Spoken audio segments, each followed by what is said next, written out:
대통령이 직접 던진 신호, 부동산 시장은 어디로 가는가? 양도세 중과 재개 발언, 연골 추경 매수가 더 위험해진 이유. 요즘 상담하다 보면 이런 질문을 정말 자주 듣습니다.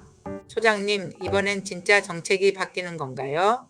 지금이라도 따라 사야 하는 거 아닌가요? 결론부터 말씀드리면 지금 시장은 따라 사는 장이 아닙니다. 이번 신호는 가볍지 않습니다. 이유가 분명합니다. 대통령이 직접 나섰다는 것의 의미.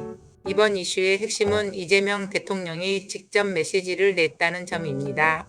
국토부 보도자료도 장관 브리핑도 아닌 대통령 개인 SNS를 통해 명확한 워딩이 나왔습니다. 핵심 문장은 이겁니다. 다주택자 양도세 중과 유예 재연장은 오산.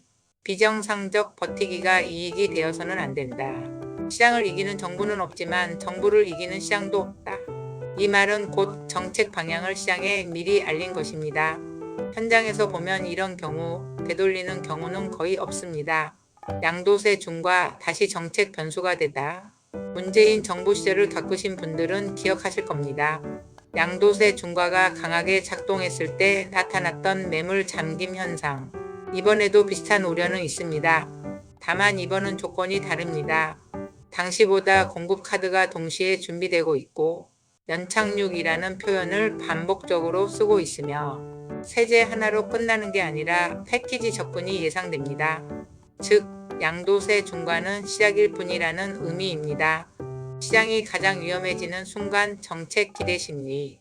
제가 현장에서 가장 경계하는 국면이 바로 이겁니다. 공급 나온다더라. 정책 바뀌면 다시 오를 거다. 이번엔 다를 거다.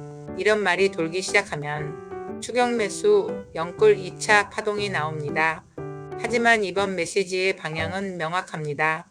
집값을 더 펌핑하겠다는 신호가 아니라 비정상 구간을 정상화하겠다는 신호다. 이 차이를 놓치면 판단이 완전히 달라집니다. 다주택자 자산가가 반드시 봐야 할 포인트.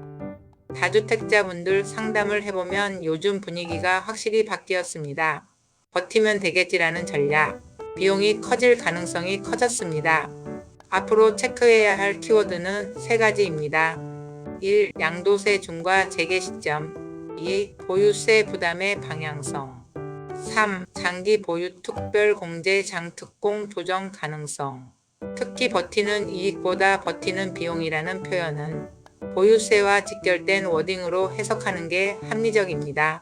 공급 신호도 동시에 봐야 합니다. 정책은 항상 수요 억제 공급 확대가 함께 갑니다. 이미 발표된 공공택지, 도심 공급, 절차 단축 관련 내용들은 당장은 체감이 안 되지만 시장은 선반영합니다. 분양가가 낮아질 수 있다는 기대에 특정 지역 쏠림 완화, 거래 관망세 확대, 이 3가지만으로도 상승 탄력은 확실히 둔화됩니다. 지금 시장에서 가장 위험한 선택, 정리하면 이렇습니다. 정책 방향 명확, 남들 산다니까 나도, 부동산은 언제나. 정책을 먼저 이해한 사람이 리스크를 피합니다. 현장에서 드리는 한마디, 저는 지금 상담에서 이렇게 말씀드립니다. 1주택자 갈아타기 타이밍 더 중요해졌습니다. 다주택자 자산 정리 전략 반드시 점검해야 합니다. 이건 공포 조성도 낙관도 아닙니다. 정책을 있는 그대로 읽은 결과입니다. 마무리하며 이 시장은 이제 버티면 이기는 시장이 아닐 가능성이 커졌습니다. 상황별로 판단 기준이 완전히 달라지는 구간입니다.